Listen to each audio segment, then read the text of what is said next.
like this moment of like exhilaration, and it's terrifying and wonderful. It's like being at the very top of a hill when you're about to toboggan down, which always makes me laugh when people warn about, oh, you got to watch out for the slippery slope. And I'm like, have you ever done this? It's awesome.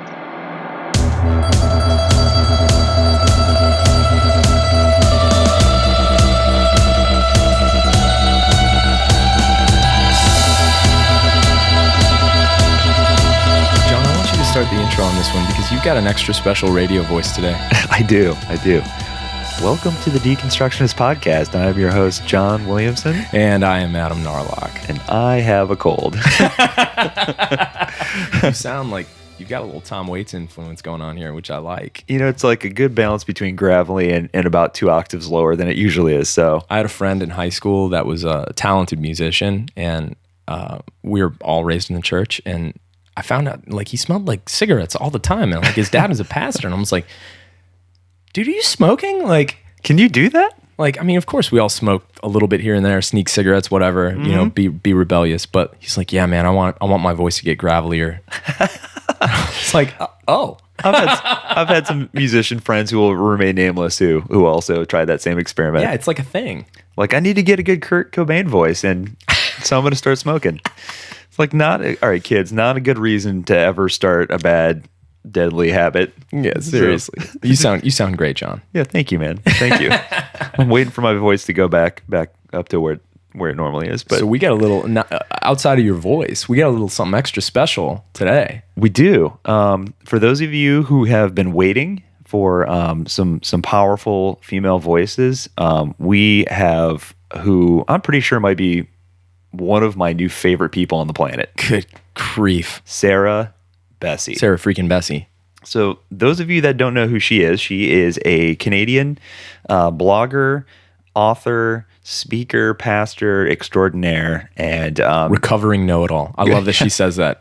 She claims that as like a title. Yeah. Like, she's like, I am an author, speaker, blah, blah, blah, blah, blah, and recovering know-it-all. It's like, so great. Awesome. We're all about self-defamation. Oh, so. It's fantastic. That kind of self-awareness is just priceless. But oh man, like I'm still kind of reeling from that interview. I think she's just got such a warm personality and is so easy to talk to and so fun and lighthearted. And she's written 2 just brilliant books. First one was called Jesus Feminist. And the second one, the most recent one, is called Out of Sorts, which basically is just speaking our language. It's so good. Yeah, you guys really need to pick up these books. I mean, all you got to do is get on Amazon and check them out, and just, you know, they always let you preview the first few pages, first couple chapters, whatever. You're going to fall in love with this lady and how she writes and what she says, and the way it's less about what she says, even though her content is rich. Yeah. It's how she communicates it. That is the X factor, that you just feel like you're in good hands. You're like, I remember the first time I picked up Blue Like Jazz, and this sort of narrative theology that she writes in the same vein of like an Anne Lamott, yeah, you know, Donald Miller. There's story, but you're getting content. Yeah. And oh my gosh, she fits in and probably, in my opinion, makes it to the top of that heap. Yeah. Oh, without a doubt. She's got this very poetic quality to her writing. That just, she has a way of, and if you look through her website, I encourage you to go to her blog.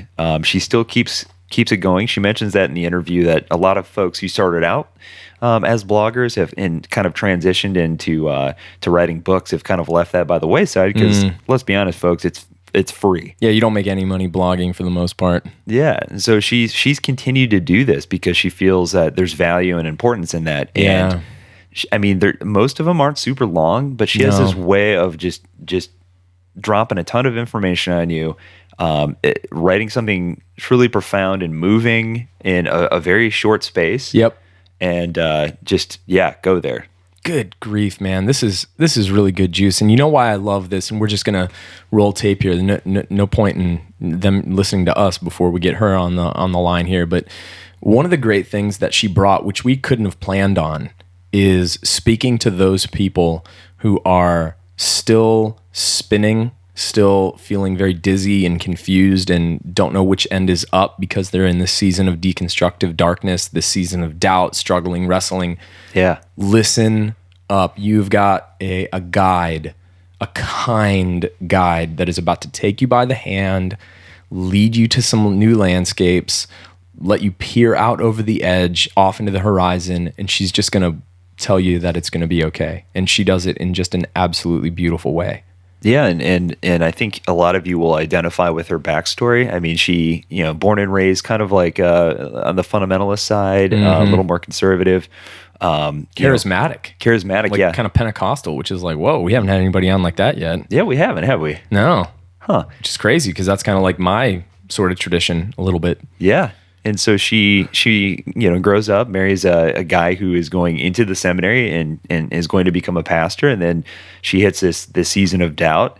And so she has this unique perspective where she can really talk about, like she talks about in the interview, going from one end to the other end of the spectrum, coming kind of full circle into this new life. Very much. And can even speaks to what I think is really important, because we've heard a lot of this question from a lot of you guys out there. How do I deal with that in the construct of a marriage? Oh, dude. And especially when your partner is not in the same place as you are. Oh man, that was I think my favorite part of this whole interview. We got to give it to him. Let's give it to him.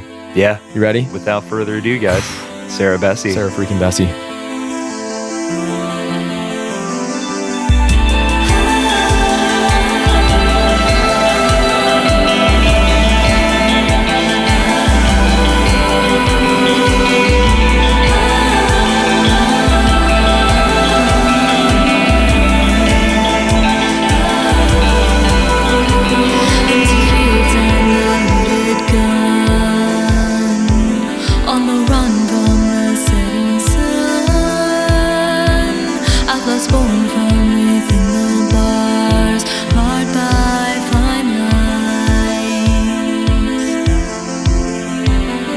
Ablaze once now glowing weak. Youthfulness melts in the heat. Hoarded dreams now steadily slip from our grip.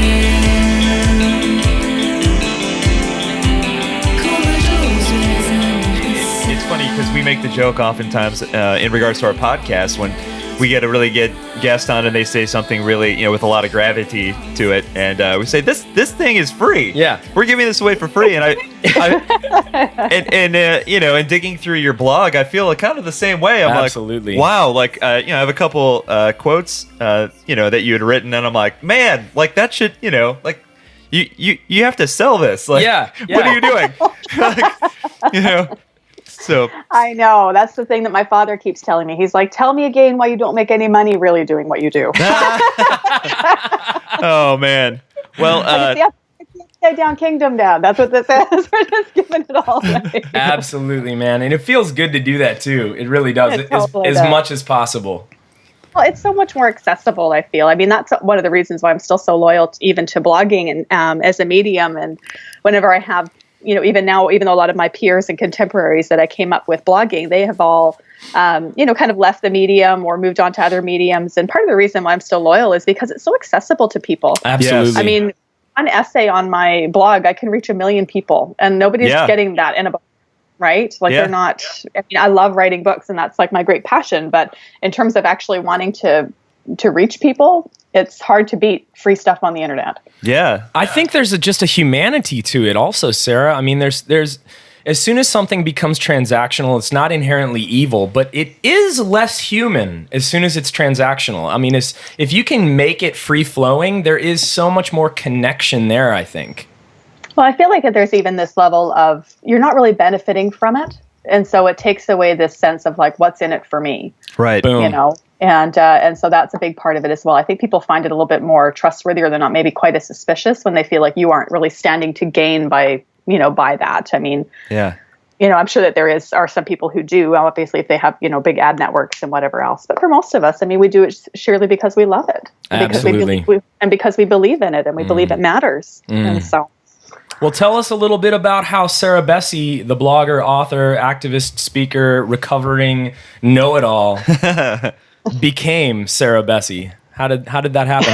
How did you kind of get to where you're at? Oh my goodness, that's a really open-ended question. not really sure where to begin. Well, I'm my parents are first generation believers. And so the context in Canada where I grew up was very, I guess you would call it post-Christian, like just, Sure. it was kind of like our grandparents and our great grandparents' generation that had gone to church.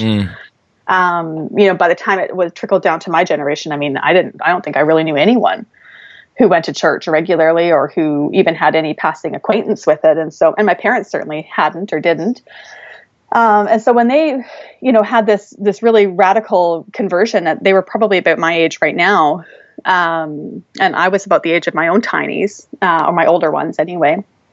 It just reset everything in our lives. And in a lot of ways, it was really, I still feel a lot of tenderness towards that. I particularly feel a lot of tenderness towards first generation believers, because I feel like sometimes we forget what it's like to be new to this and what it's like to be new to this story and what it means when you are on a first name basis with resurrection, right? Wow. When everything has changed and everything's being made new, and it all feels like just the best and most beautiful gift you've ever heard in your life. Like, there's things that I look back on and I think, we took things a bit too literally, and we definitely, had an overrealized eschatology at times. Because, again, like, we didn't know what we didn't know, right? Like, we were part of these small communities of all people who didn't know what they didn't know. And like, we had no clue where we were in the church story, and we didn't know about things like denominations, and we didn't know about things like, the structure and form and history of the church. All we knew really was that, like, we had been dead and now we were alive and Jesus was real and everything was amazing. Wow. Right.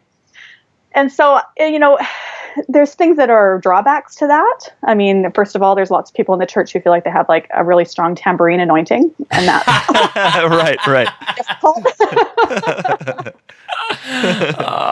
really happy clappy small churches, like meeting in leisure centers and community centers. And so it's super innocent. Like, I remember my parents reading the Bible, just like absolutely amazed. Like, my dad had struggled with some sleeplessness, and I remember him coming across that passage in the Psalms that says, "The Lord gives his beloved sleep," and he was like, "That is amazing! I get to sleep because I'm a Christian." And he went to like 8 hours. Like, it worked. Like, it just, there's nothing to say about this, that kind of innocence and acceptance. And I don't know, you can't really parse that sometimes. No, and so, sure. No, you can't. it was really beautiful. And so, I mean, obviously that, shifted and changed, because then that changed our lives, and it meant that I then grew up in the church, and we kind of began to move further into the, large story. And Michael Spencer, who used to write, he's passed away unfortunately, but he used to write many years ago a space called Internet Monk. I don't know if you guys were around in those days or not. No. Oh, he was so cutting edge, just an amazing, almost pastor to those of us who felt really disenfranchised by church. And he coined it and said that he coined the phrase churchianity. Oh, Yeah. Most of us had kind of given up on Christianity and had embraced this lesser form of a thing called churchianity, where we learned how to behave in church, and we learned how to, vote properly and think properly and don't question and don't ask and, all that kind of stuff. And so that was what I think I really burned out on, was really that sort of stuff. And so, I mean, my husband and I met, and he became a pastor, and we kind of moved into the American, church thing. And, honestly, by the time we left ministry, we were so burned out and exhausted. And I just launched straight into a massive faith crisis. It was like all the things that I had questions and had doubts about and wonderings, and even a tremendous amount of grief and loss and those sorts of things that it all kind of, you can keep a lid on for a certain amount of time. And then all of a sudden you're in this space where you're like, there is no lid. There is no lock. There's no key. Like, you are buried and submerged under all these things that you used to keep kind of nicely hidden from polite society. And so that's when I started blogging. That's perfect. Wow. Right? Like a lot of people here, I'm going to overshare on the internet because I'm having a life crisis. And so I joined the Legion. And of course, back in those days, I mean, most blogging was a super new phenomenon, and particularly women who were writing about theology on the blogging space. It was, I remember feeling like I didn't really fit anywhere for a lot of years because I liked to write about my life and my children. And I was, a young mom at the time. And There were lots of things I was wrestling with there, and so I didn't really feel like I fit with the theology bros. Yeah. Right. On the other side of it, I mean, I didn't really, I was in a season of doubt and questioning and pushing back on things and kicking against traditions. And there was no part of me that was tying up anything with a nice little bow at the end. So, the Christian lady bloggers didn't know what to do with me either. So, you end up feeling like you fit everywhere and nowhere. But then what you end up finding is that there's lots of us who are in that space who feel like you fit everywhere and nowhere, that you defy the box, you defy the boundaries, that you can be a really, this and that. There's not so much the either or as much anymore. And then the amazing thing about that is you realize you're not alone and crazy. Right. That's a good Oh my feeling. gosh. That's a good feeling to encounter too. So Yeah, it is. So one of the interesting things that, or one of the things that I find fascinating, Adam and I were actually just talking about this earlier, is the idea of going through this crisis of faith within the context of a marriage. And you had mentioned that that your husband was a pastor, and I think obviously that brings unique issues with that as well, as Adam can attest to, being a pastor and. And I think our former church can attest to that. Oh man, I would love to hear you talk about that, because I know for me, when I first had that talk with my wife, I can remember to this day standing in the kitchen and just watching her face hit the floor. She's like, this, kind of like, this is, she wasn't the one going through a season of doubt, so it was very much, wait, I didn't sign up for this. Like, you're supposed to have all this stuff figured out. So maybe you could talk about that a little bit, with being married to a pastor and going through your season of doubt, and what that kind of looked like within the context of your marriage. Well, Brian and I have been married for 15 years now. And recently someone asked me kind of for our marriage advice. And honestly, one of the top things I always tell people is learning how to change together and giving each other room to change. Wow. I think that is so key in a marriage. I mean, honestly, if I am a very different woman now than I was when Brian and I got married. And to be honest, he is a very different man. And we have learned to keep pace with each other's, reincarnations over the time, because I think that one of the things we really encountered, my husband was a pastor, was prepared, and directed, and his whole life was moving towards ministry. And I always, was very supportive of that. And then we found ourselves in ministry, and I was just falling apart. I mean, to be perfectly honest with you, I mean, I felt like I didn't fit. And there are things where I look back on it now. I mean, obviously, you look at on the other side 10 or 15 years later, and you can see that, places also where you were arrogant, places where, times when you were, lacked humility, when I was prideful, when I was hard on people, and sometimes when you're going through your very first, few seasons of critical distance, and you're weighing and establishing those things, you are a horrible person sometimes.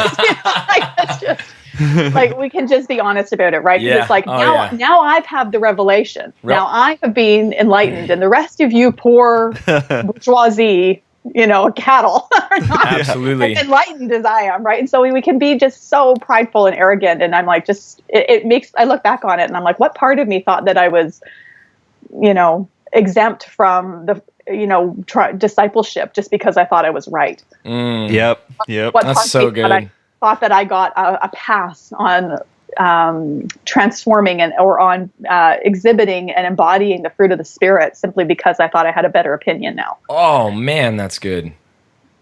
And so, Brian and I were walking through all of this. I mean, he kept pace with me a lot through all of it. I mean, I was questioning scripture. I was questioning the church. I was questioning what the purpose of any of it was. And I moved really hard in the direction of anti-institutionalism, like the church as an institution, and what I just felt like sometimes it was all I could do to go.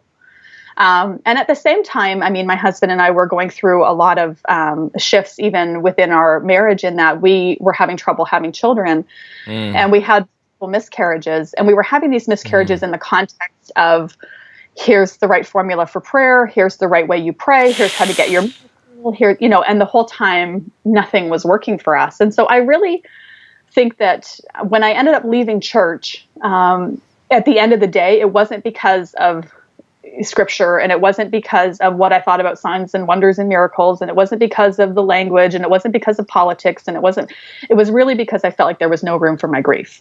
Wow. Oh, wow. I'm not having room to be able to say, I am falling apart, and none of this makes sense anymore on a very deep heart level. Yeah. And so, he was very open and okay with that. When we left ministry, we didn't actually anticipate it being leaving ministry, period. When we left ministry at that time and in that context, we thought it was more like he went to seminary. We had full intentions of church planting. But as the years went by, it just became more and more clear that I could not. And at that point, I remember we were supposed to be, church planting with this particular organization, and he called it off. I think really for me, because he knew I wasn't.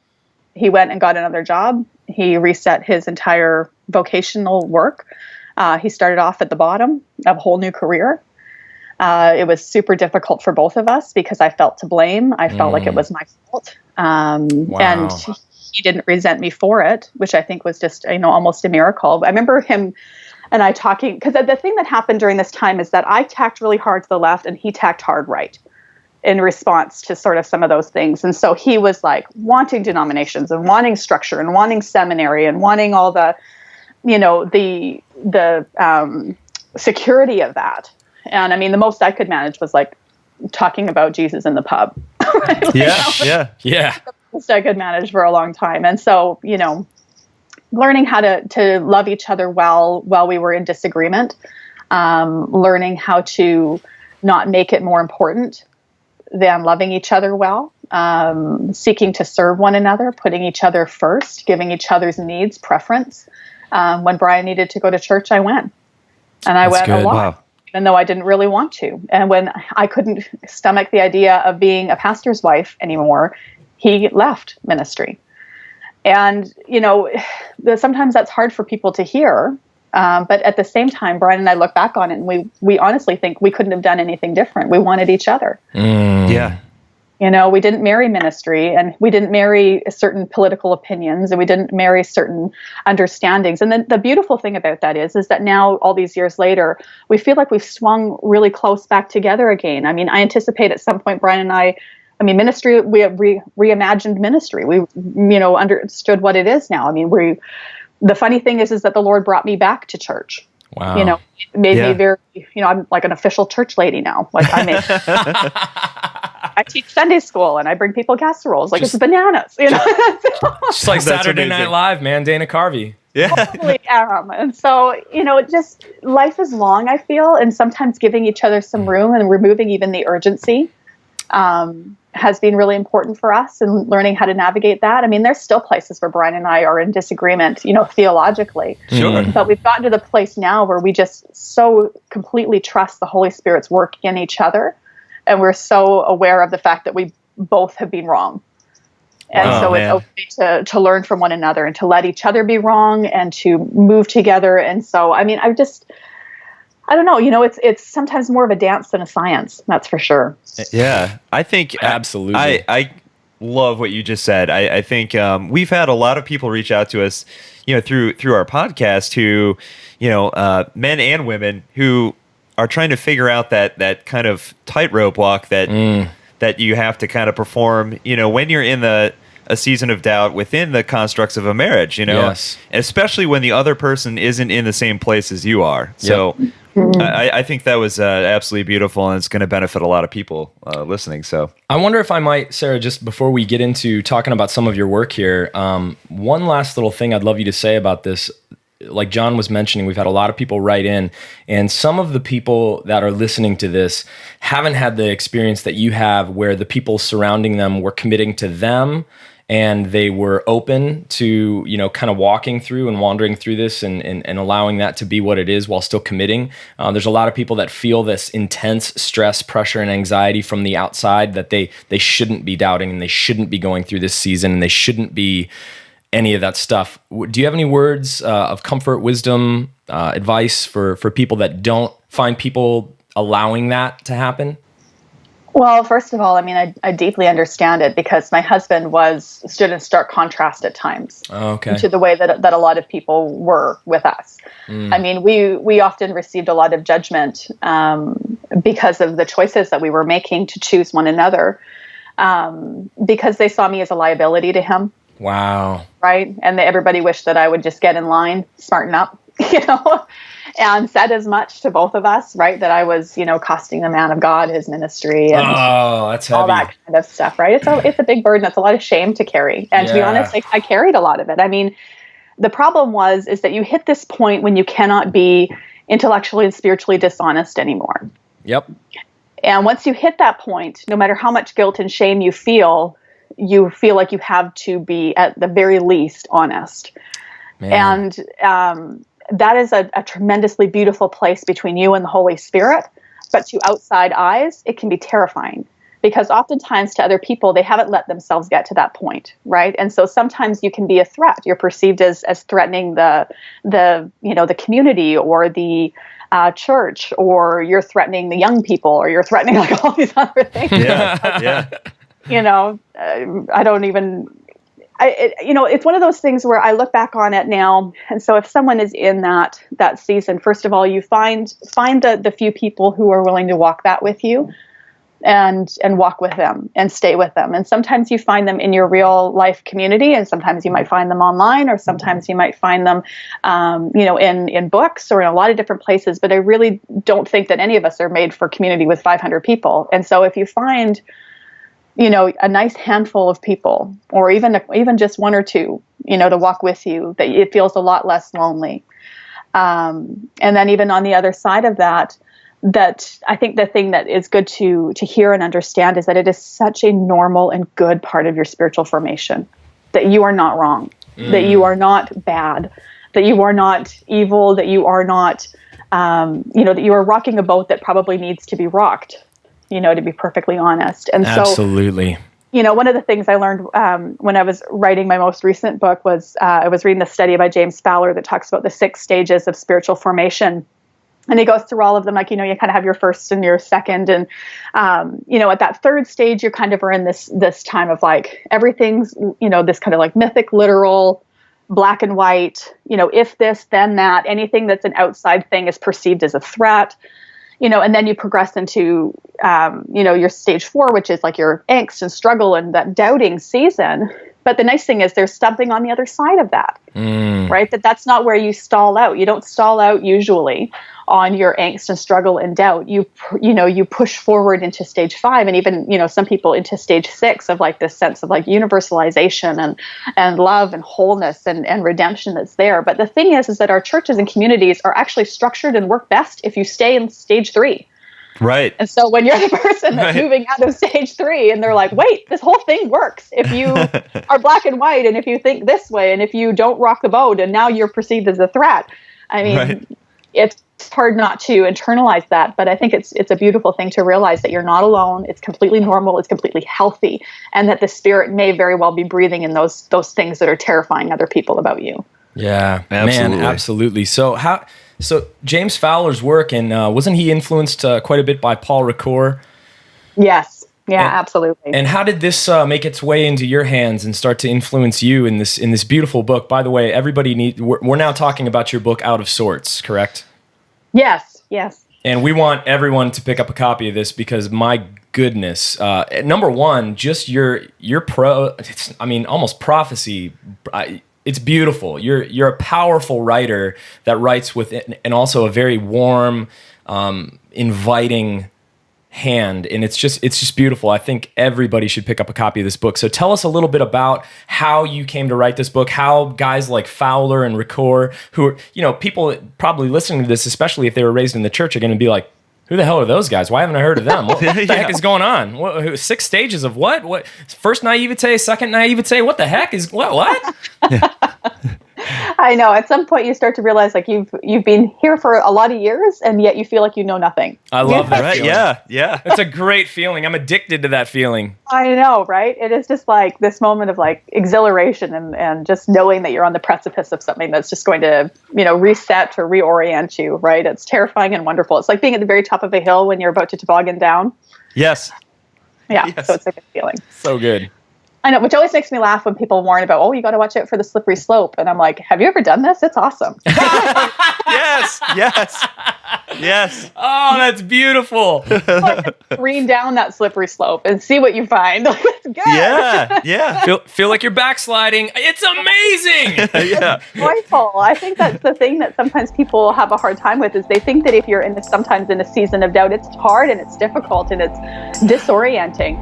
But at the same time, it's exhilarating to finally give yourself permission to lean into those things, right? Graffiti lines separate from the stars, asphalt confines and barbed wire scars. Herein we bind and claim control together in pantomime.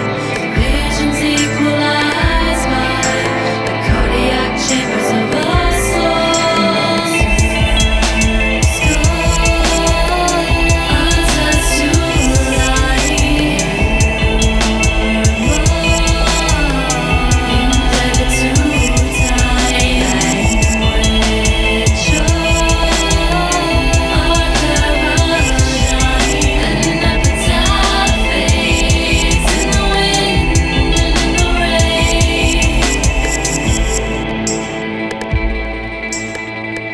There's a quote that I pulled actually from your book where you say, lean into your questions and your doubts until you find that God is here in the wilderness too. Talk about that a little bit, because that blew my mind. I love that quote. Well, I actually, the idea for that came to me because I have 4 children, so I have a very big laundry pile. I have And zero free time, right? I know, zero free time. Everybody's outside in the yard right now with my husband, and they keep coming over to peek in the window like, Mom, are you done? Are you done? Why are you even talking to us right now? Yeah. And so one of the things that happened, as I was preparing to give birth, and I remember I'm a natural birth advocate, and one of the things that I had encountered when I was preparing to give birth was this stuff from Dr. William Sears, and he talks about how Yeah.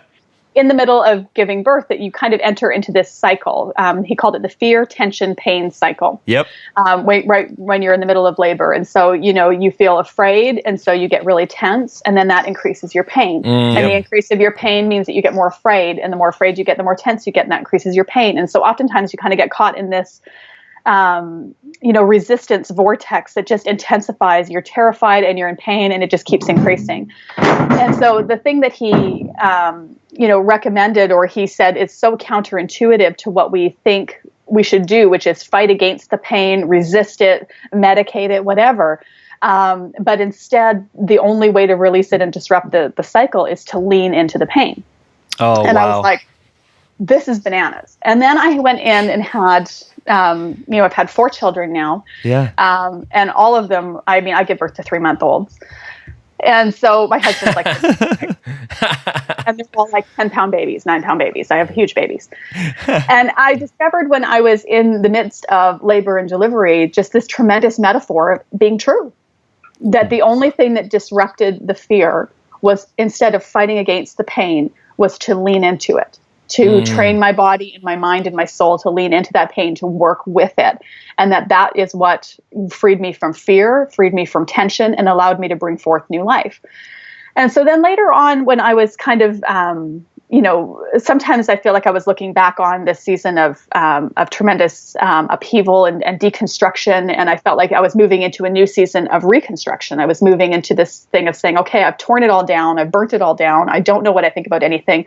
And the only thing I know is that I'm ready to rebuild. I'm ready to say I'm not just against things anymore, that I want to be for something, and I want to figure out what I'm for. And I want to, and really the only thing that made sense to my heart at the time was Jesus. And so, for me, learning how to rebuild on that cornerstone of who is Jesus Christ, what would this look like if I was actually an actual disciple? Like, what would this actually do to my life? Sure.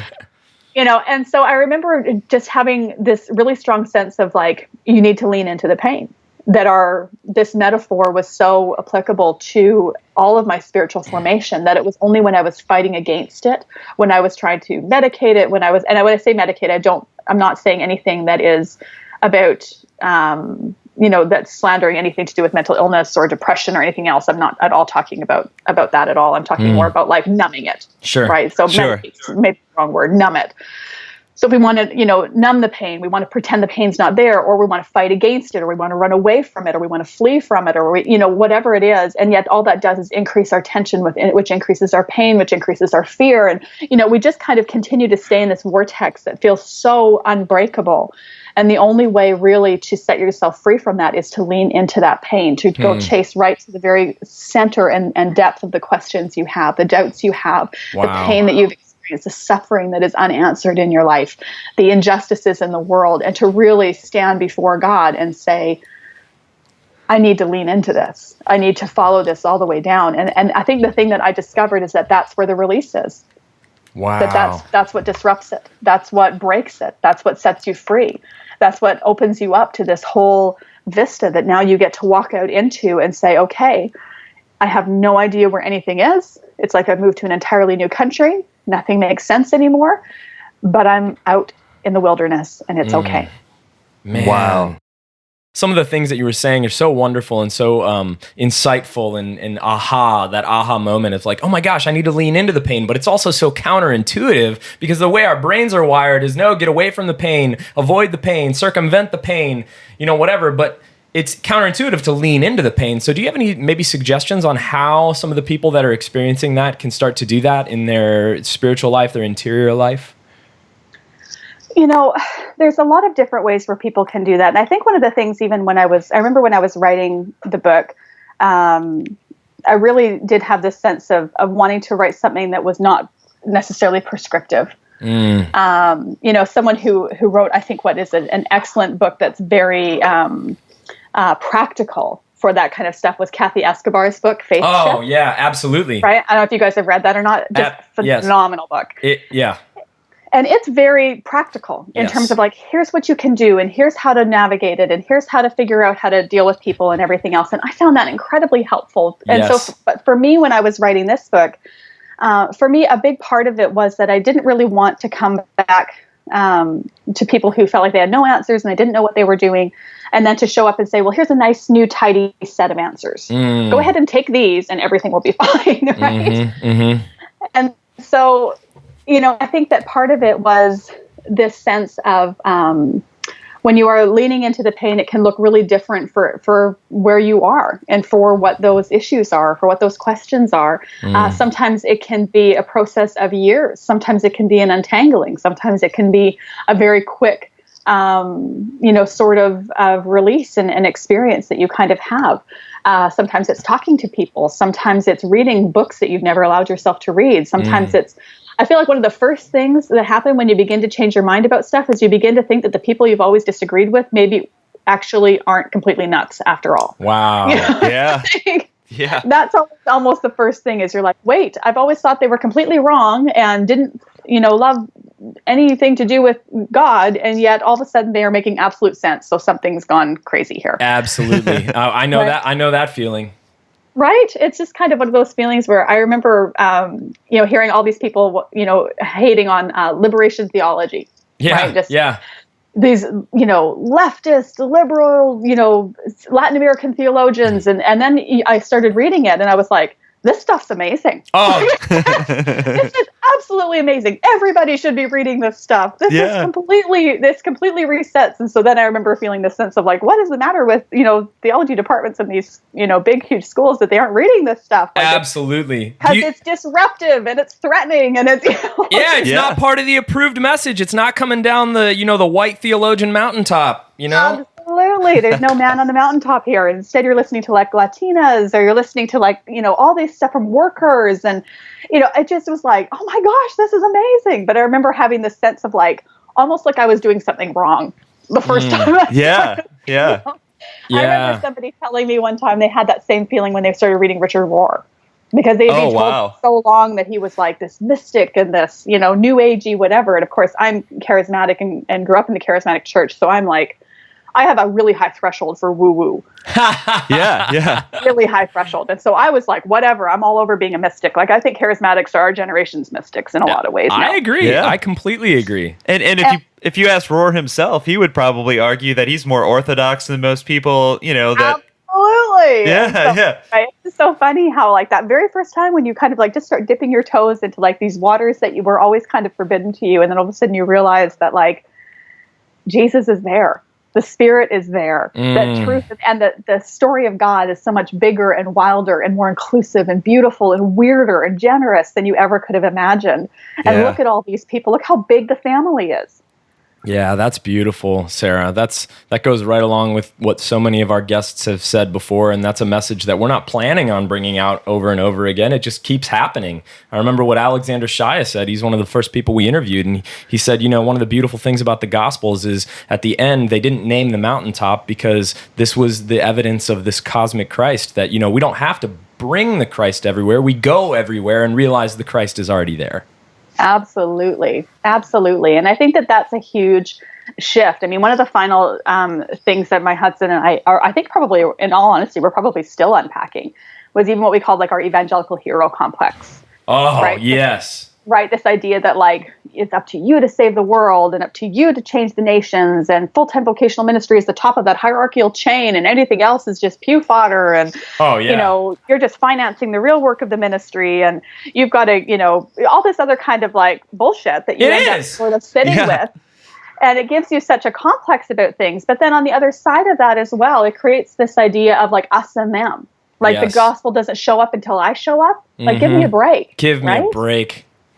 Yeah, well, and one of the things, I mean, kind of, because we definitely want to talk about your previous book as well, and have some time to discuss that a little bit. But one of the things that I really enjoy that you wrote, you mentioned several times that while we might be on a journey, not to be afraid, and that your path might lead you elsewhere. But in your case, you said it brought you full circle, but only with new eyes, a new heart, a new mind, a new life, and a wry smile. And that maybe when we come out of this, maybe instead of attaching ourselves to, evangelical, or a Lutheran church or Methodist or, some sort of label, rather we can be just disciples or pilgrims or followers of Jesus. So maybe you could talk about that a little bit, and then we'll get into Jesus Feminist. Sure. Well, I think one of the big things for me is I honestly never thought I would end up back in church. Wow. I really did believe that I had been set free. I thought that I would, never go back to this way of doing things, this, the idea of, Sunday morning church and of sermons and Sunday school and, whatever. And so when my story corkscrewed back around, not just on that, but even on the type of church, because a big part of my journey over those years was learning how big the story of God is, and being open to learning from different traditions and different people. And so I got to this point where I felt like I gathered all of it to myself and was really deeply changed and challenged by, Anglicanism and by ancient practices of the church, but even by, like I said earlier, like the global story of God at work in the world. And so it's like, I honestly thought that even if I ever did go back to church, it would be one of those like cutting edge, super progressive, places. And instead I'm just like, I'm in a school gym. Yeah. Right? I'm in a school gym with like a bunch of folks that I probably would have gone to church with 30 years ago. We wave flags, right? We've got like the whole big thing. And I just love it with my whole heart. And I never would have foreseen that tenderness and that love for it being reborn in my heart again. But I think the thing that's really interesting to me is I feel like we're seeing a generational distaste with tribalism. Oh my gosh, yeah. In a lot of ways. And so even though I'm in this church, I don't feel loyal to that thing of like, we finally got the code cracked. Right. Like, this is the only way to worship. This is the only way to preach. This is the only way to experience the gospel. This is the only way to embody community. Like, there's zero part of me that thinks that. Like, this is one expression and I'm happy here, now.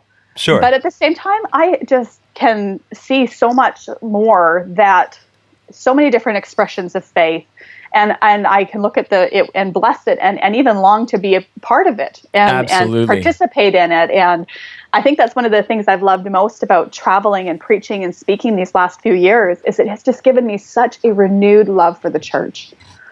Because everywhere I go, all across Canada, all across the United States, into the UK, I just keep encountering people who believe it, who love Jesus, who love one another, who love their communities and neighborhoods, and they are Methodist and Baptist and nothings and nuns and post-Christians and, modern Christians and, all over mega churches and tiny little house churches and, social justice initiatives and, depressed and oppressed areas and then gentrified suburbs. And I have been all over the map in the last few years. And all I can say is just how much hope it gives me for the body of Christ, because everywhere I go, I feel like you're seeing this. You're seeing this sense of like deep love and thoughtfulness and inclusion and wholeness. And it just gives me so much hope when sometimes the dominant narrative is so different than that.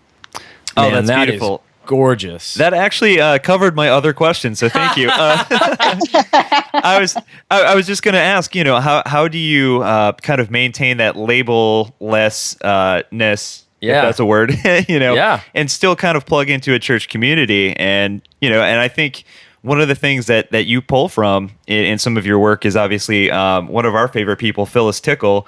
We're still a little bitter that God took her from us before we got a chance to talk to her. Right before we had a chance. Yeah, we didn't start this in time. So, but just the idea, and I know that you talk about this too, but the idea of the Great Rummage Sale and how I believe that you've said that you even feel that we're kind of in this kind of almost new Reformation. Mm-hmm. And we could not agree more. I think there is this large contingency of people out there, you can call them millennials or Generation X, whatever you want to call them, who are hungry for, I think maybe even, I don't know, like a third option. Not necessarily. Oh, absolutely. They're not really interested in this inherited idea of faith, this denominationalism, but rather are looking for this almost, like I said, third option. So. Well, and I think it's a really beautiful thing. There's a lot of life on the side of those questions. I mean, if somebody hadn't pushed back and started some really serious conversations about colonialism, like missionary work, right, would have profoundly changed. And so, I mean, there's so much life and goodness on the other side of that disruption. And not just for yourself in your own life. I mean, I think that's the thing that sometimes we forget is like we feel really disrupted and we feel like, we're discombobulated on, internally or spiritually or in our minds. But at the same time, there's this orientation towards each other, and that there is a life that's waiting on the other side of that. And you know what? I very rarely believe that the Spirit's waiting for you to get your crap together and have all your opinions nicely lined up before you get to participate in God's co-creation and redemption of the world. Absolutely. You get to have all the wrong opinions in the world you want, and you still can be oriented towards people and be a person of love and be a person who's embodying and displaying the fruits of the Spirit or, reaching out towards one another in relationship and in community. And I mean, I think that there's so much, that we can upend systemically, as well as what we're upending within our own souls. Man. This is a free podcast, Sarah. Yeah. It is. And we're just having too much fun. You should see my face right now. I'm glad you can't, because you'd be like, is he okay? Oh, man. Oh, Sarah, that is just, I could ask you 20 more questions all down this line, because this is, I think, what we like talking about most. But I really want people to understand a little bit more about your first book. Obviously, being a blogger got you on the map. You had some things go viral, and then you write a book with a very provocative title that's open for a lot of misunderstanding, and I'm pretty sure maybe that's why you chose it. maybe not, but based on the fact that we both have marketing backgrounds, and it's okay. That's a good. It's a good thing to stir it up a little bit and make people crack it open and read it. So you wrote a book called Jesus Feminist.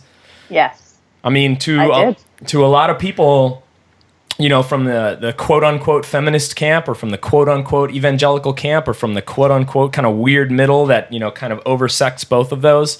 That's a very provocative title. And I just would love to hear you just kind of talk a little bit about why you chose that title, why you chose to write that book, and what people can kind of start to hear from you within the pages of that book without giving too much away, because we want them to buy it, because it's a great book. Well, that's good news. Yeah, I think if there was an award for like managing to piss off the most people with one 2-word title, I love that. So, I love that about you. Yes. Good. Well done. What's really funny too is like, I don't know if you guys do the Enneagram stuff at all. Have you talked about that at all? Yeah, like Richard Rohr's stuff on like the 9 basic types of the ancient practices of like the 9 basic types of humanity. I'm a 9. I'm a peacemaker, which means like I abhor conflict with my whole heart. And so of course I wrote a book called Jesus Feminist. It's amazing. Oh my gosh, I can't figure out if that was like kicking against it or what the thing was. Well, the thing was for me, I was wanting to write into this, the other side of the debate, really. Like for me, it was never a book about, an academic book or a book about Christian feminist theory. It was more perhaps, I often call the kind of writing I do narrative theology, which is like this idea that I'm always writing about what I think and know and believe and even hope about God. And the best way I know how to do that is by telling stories, and try to kind of finding that narrative within my own life, within, life as I encounter it and see it as I move through life. And so, I mean, that way of writing about things can sometimes be a bit unorthodox, because I feel like sometimes those conversations about, women's equality within the church have not really jumped out of the academic world. Right. Like it's kind of considered settled in a lot of mainline churches and considered quite settled in academia. But then, practically and culturally and maybe more pop culturally within the church, a lot of the books about marriage kind of continue to teach this, patriarchal style of, headship, or, they don't allow women to like even read scripture in church. And it's just very, damaging and broken sort of way of interpreting the Bible. And so, for me, I grew up in a home with parents who were, deeply egalitarian. I grew up in churches that, because again, maybe we came of age in more of a post-Christian context, and our churches were super small. Like in Canada, if you have a church that hits 200 people, we are all like super excited for you. You're like, what? How'd you do that? A church. If you have got a church of 200 people, it's amazing, right? Like we're super excited for you. And so this whole thing of like, disqualifying and benching women from ministry was just not even a part of my vernacular. I didn't even realize that was a thing that people did until I was an adult, because I was super comfortable with having, female pastors. I mean, if we teachers and leaders and, participating and in the life of the church and in life, even socially and culturally, with in that way as well. I mean, it just felt, I guess more progressive of a way to grow up, but I never really would have identified it that way. And so a big part of me when I wrote the book was to sort of almost show what life was like on the other side. Once you've said yes, once you've settled this, here's what it means in your life and in your marriage and in your church and in the global story of what God's active in the world. And for me, it was always just less a book about that, that kind of, Christian feminist theory than to say, here's how my feminism intersects with my faith. Wow. And here's what that looks like. Here's how that's changed me. It was following Jesus that made a feminist out of me, not the other way around. It wasn't something I was trying to shoehorn into my Christianity and make fit. Yeah, it was what birthed it and what created that. How did that happen? What do you mean by that? How did Jesus make you a feminist? Oh my goodness. I think that kind of goes back even to some of the renewal that we were talking about earlier, when I was saying that I grew tired of deconstructing. I think that sometimes when you're in that season of deconstruction, you think your two options are to, be intellectually and spiritually dishonest and just stick your fingers in your ears and it's fine, we're fine, everything's fine. Sure. Or you think your option is to just burn it all down and walk away entirely. And so learning how to find that third way forward of saying, okay, there's things I need to burn down. There's things I need to release. It's a beautiful thing to watch a lie burn to ash. Yeah. To unshackle yourself from false things, to see the freedom there. But then there's also things I want to bring along. There's things that are redemptive and beautiful. And sometimes it isn't until later in your life that you begin to realize what a treasure those things actually were to you, that you didn't appreciate them and love them and cherish them the way that you do now. And so learning how to walk that third way forward meant for me at the beginning, starting with Jesus, and so like any good Protestant, you start with the Bible, right? Like that's just what we do. Sola Scriptura, baby. Oh my gosh. But see, I'm charismatic, right? And so there's this deep informing of the Holy Spirit to reading Scripture that comes into that. And this, and of course, I'm charismatic, so everything has to be messy and experiential. Like that's just hands up, crying, down on the knees. Pounding the floor. Must be emotive, must be. Yeah. And so I remember having this sense of like, as I was reading the Gospels, I had this thing of deciding I didn't want to be a Christian anymore, could not identify with that label anymore. I did not feel like it represented me. I did not want anything to do with people who had that label. And so, and kind of in this, I don't know, it's probably just a trick of language, but at the time it gave my soul some space that it needed. I said I was a follower of Jesus. That's what I am. I'm a follower of Jesus. I'm not a Christian. I'm not like these people over here, but I'm a follower of Jesus. And I remember having just this like moment one day of being like, so I should probably figure out what that means. Right? Like it was just this innocence to it almost. If I was like, I actually don't know a whole lot about Jesus. I've heard a lot about Paul. I've heard a lot about, thou shalt and thou shalt not. And, the man on the mountaintop and others. I literally need to know who actually Jesus is. And so that's what reset almost everything in my life. Because, Brian Zond always says that if you want to know what God is like, you look at Jesus. Jesus is what God has to say. Yeah. When we wonder what God is like. And so learning and having that reorientation begin to happen of like, it changed how I read scripture. It changed how I interpreted scripture. It changed how I saw church. It changed how I saw my purpose and what our purpose is here on earth. It changed everything because at that point I remember sitting, I think I was in Luke chapter 6 and I was sitting at our kitchen table. I remember it like it was yesterday. It was probably about 10 years ago. And I remember reading Luke chapter 6 and like literally slamming my Bible shut and like being angry and looking up at my husband and saying, I feel completely ripped off because I didn't know anything about this guy and I would follow this guy. Yeah. Yeah. That's awesome, man. This is worth leaving your nets and following him immediately. This is worth being martyred for. This is worth all of it. And now I get it. And I feel like I never did. And I felt ripped off. And so that was really where it started, even with the whole feminism conversation, is being able to really understand then why it was different. Like that patriarchy is the backdrop of the Bible, not the mandate of the Bible. Oh, that's good stuff, Sarah. So just even being able to then understand Paul, and I had gone from being, almost angry at Paul and feeling like he was a misogynist and, that he hated women and all this other stuff, to all of a sudden being like, having my heart almost broken for Paul, because I was like, I bet that if he knew now how we had so twisted and misinterpreted and misapplied a few lines in his letters, he would be brokenhearted at the damage it had done to the gospel. Oh, wow. Absolutely. Absolutely. And so being able to write into that space with a lot of freedom was really great. Honestly, when I wrote the book and when Howard published it, I think we all thought it would be more of a niche book. And it ended up going way further than I ever would have expected or planned, starting great conversations. And even now, it's been 4 or 5 years now since that book came out, and I still hear from people. Absolutely.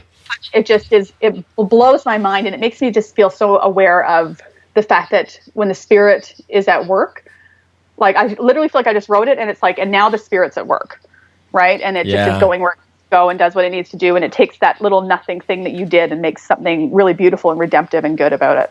Oh man. Well, you crack space open and then, the wind starts blowing. I think the thing too is I felt profoundly aware of the fact that this was not new ground. Right. So that there was a huge evangelical feminist movement in the 70s. And then I think that there was almost some complacency that arose after that because they were like, great, now we've got it handled. We're done. Right. Really saw like the rise of kind of that really strong patriarchal movement that happened in Christianity in the 80s and 90s, and particularly in America. It didn't happen so much here in Canada or in the UK at all. So I think it's a uniquely American thing. And that's the thing that I encounter in a lot of places is, for a lot of us, we're already on the other side of that. In so many ways, I felt like Jesus Feminist was my love letter to the church saying, come on over here. It's good here. That's good, Sarah. So I think probably the most important question we have to ask you before we wrap up our time here, and I understand this is a deeply sensitive kind of topic. Yeah. This is important stuff. Yeah, here. this is gonna send a lot of listeners one way or the other, I think. But who is your favorite doctor from Doctor Who? You guys know the way to my heart. We did our research. Hearts, Yeah. hearts, I should say. Right. Absolutely. See, I grew up on the I grew up on the original series, so I wasn't aware until I think probably in the second season that they had revived it and started the second run. So I'm kind of dedicated to the original Doctors from probably Peter Davison from the early '80s. If you, I don't know. So No, yeah, I know. yeah. Yeah, what's funny is I'm actually not a huge sci-fi person. Like I don't Yeah. like sci-fi movies at all. I don't like sci-fi. Like I've never liked any of the universes and whatever else, but I have just like so totally and completely fallen down the rabbit hole on Doctor Who. Like it's just It transcends. Yeah. I remember writing this one article for Christianity Today that was like about the theology of Doctor Who. It was like this Venn diagram for the two like great geekeries of my life. Like theology of Doctor Who. It's like there. Yeah. I got to do it. Yeah. Boom. So I feel like you're avoiding the question though. So I am Yeah. 100% avoiding. You really did a great job at that too, but John's not going to let you off the hook that yeah, easy. come on now. Okay, well, you know what? I started watching with the ninth Doctor, Okay. and so a big, I love each of them for their own thing, and then I've gone back and I've watched the classic series since then. Oh, good. Most, not all of it, and I, have things that I love, in that series, but. When I really fell in love with Doctor Who was with Dave Tennant, and so I'd probably say that the 10th Doctor is probably the one that first won my heart on the whole thing. But then I look at it and I'm like, I love Matt Smith and I love Peter Capaldi now. Yeah. I was really out on Peter Capaldi because I fell so in love with the 11th Doctor's incarnation and his energy and I felt like he brought this. I don't know, very multi-layered performance to it that just unfurled over the whole storyline that kind of came along with it. But Peter Capaldi, it took me a long time to get a hold of it. And then I think when I really thoroughly was like, he might actually be the best Doctor ever. Oh, wow. Was just this last season, the ninth season that just went by. And so that's the point where I was like, he may not be my most favorite Doctor, but he might be like the best Doctor we've ever had. Okay. Phenomenal. I would argue that it was like one of the best seasons of Doctor Who that we've ever seen. It was just this most recent one. See, I have Scottish roots, so he had me pretty much straight away with the Scottish accent. So I'm like, all right, okay, I can go with this. Good. Honestly, I just love all my eldest daughter is nearly 10, and just in the last month, I've started letting her start the series with me. And so it's like every single night she's like, "Mom, can we watch another episode of Doctor Who?" Mom, Oh, that's so cool. That is sweet, my dude. arm, child. Twist my arm. Let's do Oh it. man. Those kids learn how to manipulate so quick, man. Yeah. It's so great. They know the way. They know the ways. Well, I can certainly identify with your love of all things British television. I think we've watched them all. The Fall, Broadchurch, Sherlock. So Broadchurch. Oh my gosh, can we talk about Broadchurch? That show absolutely. ruined. I've never binge watched a show in my life. I've never really I just again, you have 4 children, you have life. Like I don't have. We literally put our lives on hold to finish the Broadchurch. Oh man, I've gotten so many people on that. Late at night, and we'd be like, "We've got to watch the next one. We've got to watch." Oh, It's so good. I love it. It's so good. I'm glad to find another fan. I've gotten quite a few people hooked on that series. So Oh my gosh, it is like my go-to. I'm constantly recommending it and getting people addicted to that one because the thing is with Doctor Who is that it's a difficult series for some people to get. yeah. Whereas Broadchurch, I feel like I can win with that one. Call the Midwife is my other favorite. I love Call the Midwife with my whole heart. I think Call the Midwife should be required viewing in every seminary program ever. Wow. I think yeah. If I could make one change to seminary programs, I'd make everybody watch Call the Midwife. You heard it here first, folks. Yeah, there we go. Northwestern, Dallas. Are you guys listening? Yeah.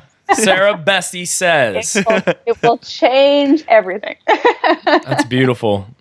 Well, Sarah, we love to end with one last little question. You don't have to be long-winded about this. We want to be respectful of your time at home. But one of the things we created this space for was so that people on both ends of this faith spectrum, whether they're more fundamentalists and starting to kind of allow themselves to see some new things and start to experience some new perspective for the first time, or whether they're more on that sort of agnostic atheist end, but they're spiritually curious. That's the spectrum we hope to reach and cover. And we love to end every show with just asking the guest, if you could just speak to both sides, what would you say? I think that if I had to distill almost everything I've ever written and spoken and said down to one thing, I would always, and I will probably go to my grave, saying that you are so incredibly loved. That you do not need to be afraid, and that you are so loved. I am so completely convinced of how deeply beloved, deeply worthy, deeply valuable you are, no matter where you fall on any spectrum, no matter where you live, no matter where you're from, no matter what is going on, that nothing that could possibly change about you and nothing that is unchangeable about you will ever move or change the meter of your belovedness in God. Wow. You are loved as you are. I think you can drop the mic now. Yeah. Or drop my little white headphones, one of the two. Appreciate the you same, using yeah. those. The audio quality has been fantastic. So Yeah. thanks for using the white headphones. You're a pro. You're a pro. That's awesome. Well, Sarah Bessey. Except for the microwave incident. Yeah. Yeah, except for the microwave incident. But you know what? People listening right now have no idea what you're talking about because that's not actually going to be in here. Oh, you edited it out. Okay, my bad. Yeah, we'll take that it's out. great because now they feel like there's something behind the curtain. So there's mystery. There's mystery There's now. always something behind the curtain. if there's one thing I think your show does, it encourages people to look behind the curtain. Oh, thank you, Exactly. Sarah. Thank you very much for that. Thank you. So, is there anything currently that you're working on now that we could direct fans or listeners to? And what's the best place for folks to go to keep up to date on what you're up to? Well, probably my website, just sarahbessey.com. It has my blog. It has links to my books, my speaking schedule, which is, ongoing for the next, year or so. And I'm starting to begin to work on a third book, but not really at a place where, I'm at that point right now where we're working on it, where if you dare speak a word about it, you'll lose the whole thing. Oh, yeah. And Okay. So, but it should be out in fall of 2017. So Awesome. we'll see as long as I can wrestle it. A teaser. Excellent. Oh, that's fantastic. Well, we can't wait. We would love to review any advanced chapters or copies if you, if you feel so inclined. Yeah. I'll keep that in mind. Over the Please summertime, do. when all Please my do. children are home, I'll be writing and researching and kind of trying to pull it out and get some structure to it. So we'll see how that goes with 4 children home from school. Well, thank you again, Sarah. This has just been a delightful time. Will you come back in the future when we've got some more things to talk about? Anytime and absolutely. Bless you both. Oh, Thank you so much, Sarah.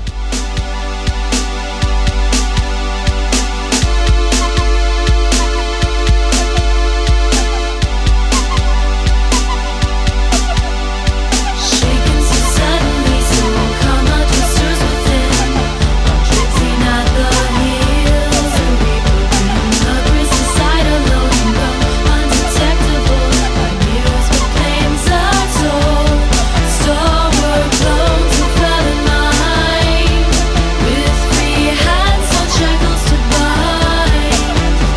Traceable by scent, shove eternal decay.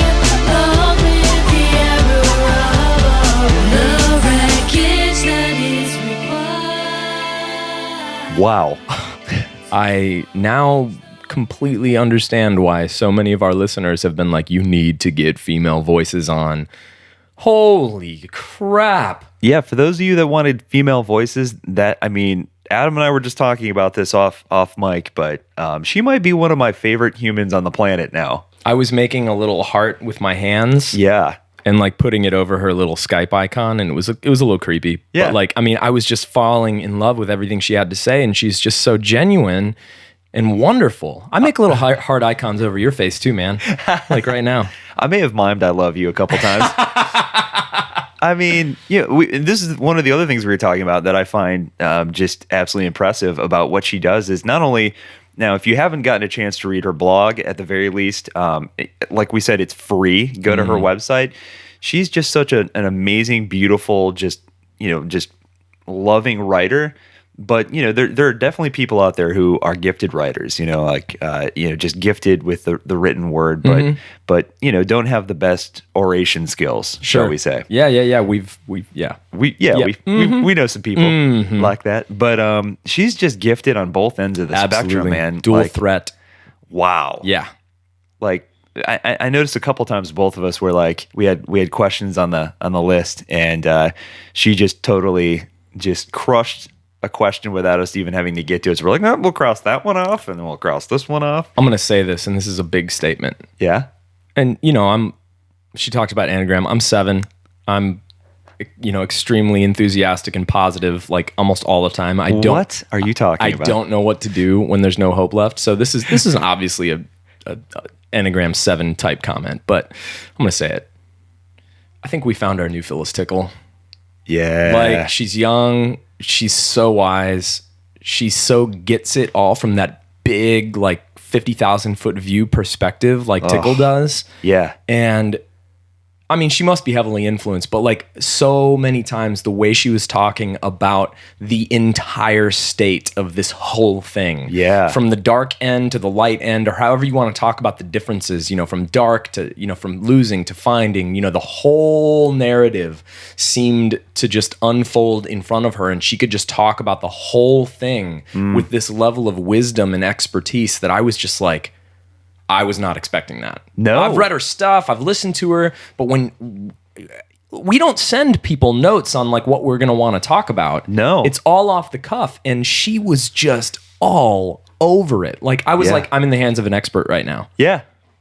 Yeah, but she's super, like the thing that I love about her the most is, I think you mentioned this a couple times, she's just so gentle and loving with the way that she approaches both sides of the camp, and Absolutely.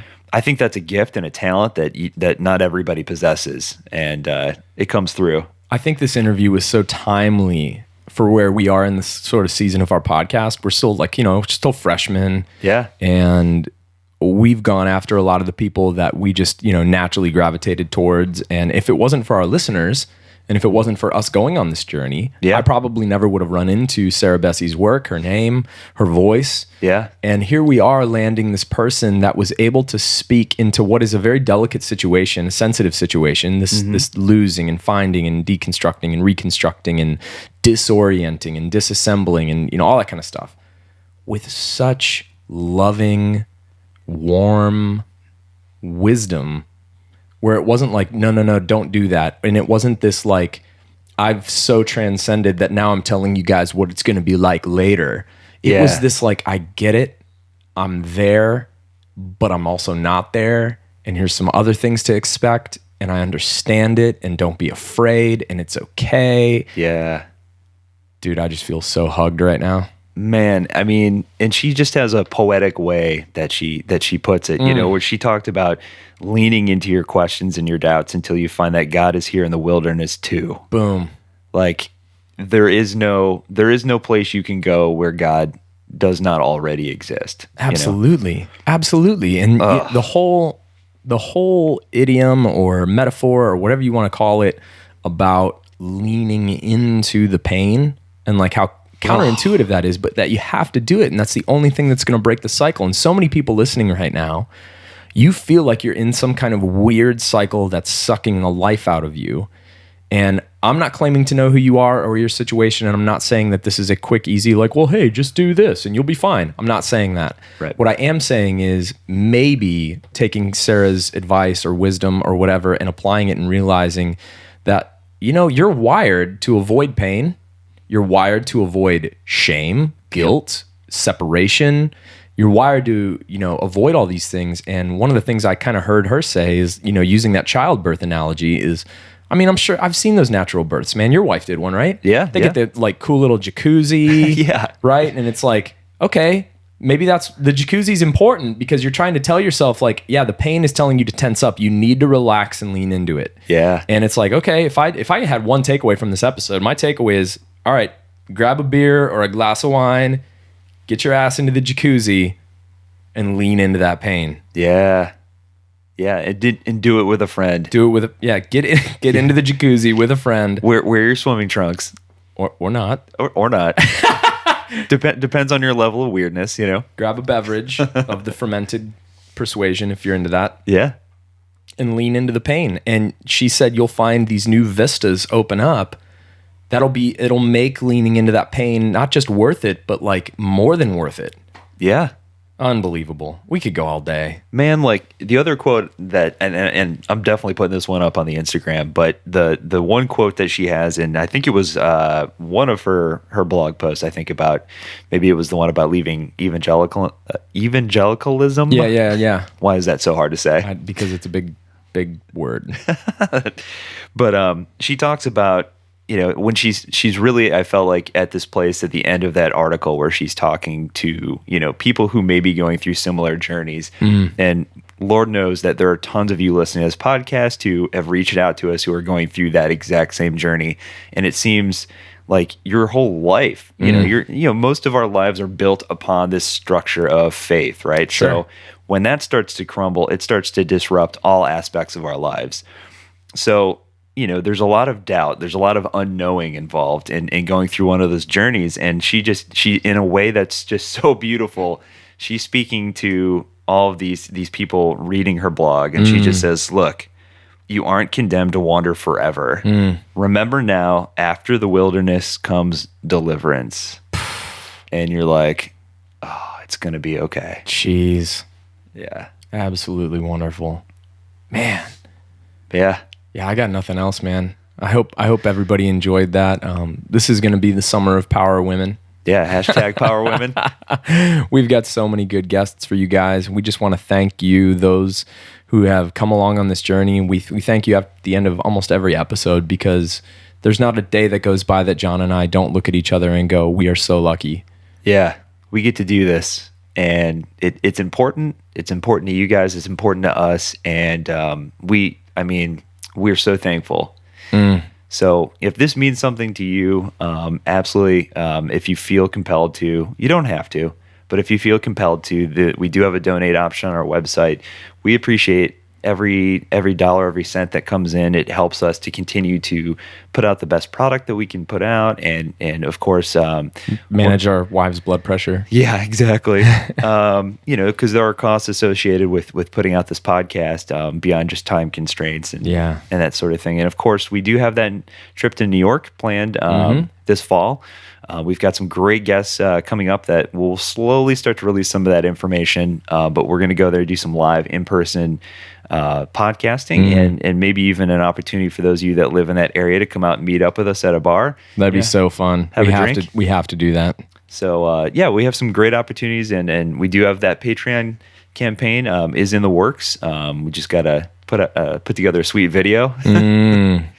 We're very self-conscious of the fact that we have faces made for radio. I'm nervous. So there are going to be lots of makeup, maybe even some full something that might cover the full face. I like hiding in the cloak of darkness that the podcast provides, man. What if it was just a video that was just pitch darkness and I was just talking out of the darkness? Just all you can see, the spotlight's just on a mic stand. Yeah. And you can see like our knees and maybe our hands on our knees, and we're sitting on bar stools, and that's it. You never get to see us. That would be hilarious. We might have to do that now. Or ventriloquist dummies just talking for us.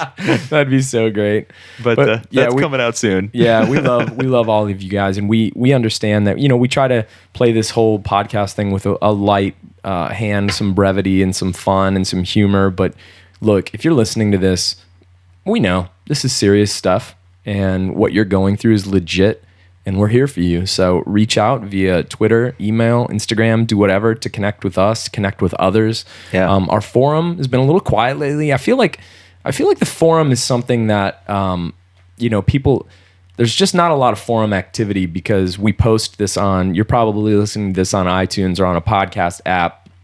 You're probably not streaming this off of our website, which you could.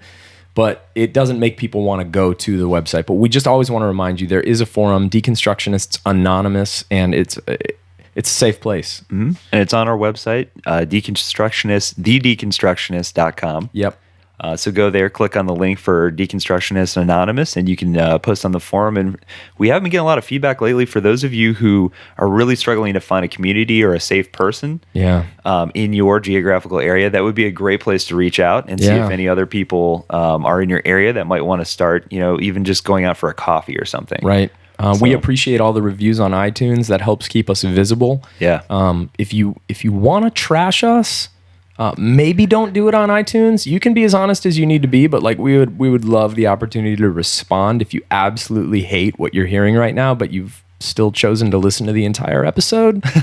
Not really sure why you would do that, but yeah, leave us a review on iTunes. That helps keep us visible so other people can find it. Share this podcast just like you would have wanted it shared if you're here and you're connecting with it. That's just a huge favor you're doing for somebody you don't even know yet. So I just don't want to underscore that. It's not about, John and I aren't trying to get famous. We could really care less, but we do want people to hear this and feel and find the safety that others have found. So man, I could talk all day. I love doing this. I love you guys. You got anything else, John? No, we got nothing but love for you guys. And thank you for everything that you guys are doing to help spread the word. This has all been grassroots. So thank you again. Yep. With that, we are the Deconstructionists. My name is Adam Narlock. And I am John Williamson. Until next time, everyone.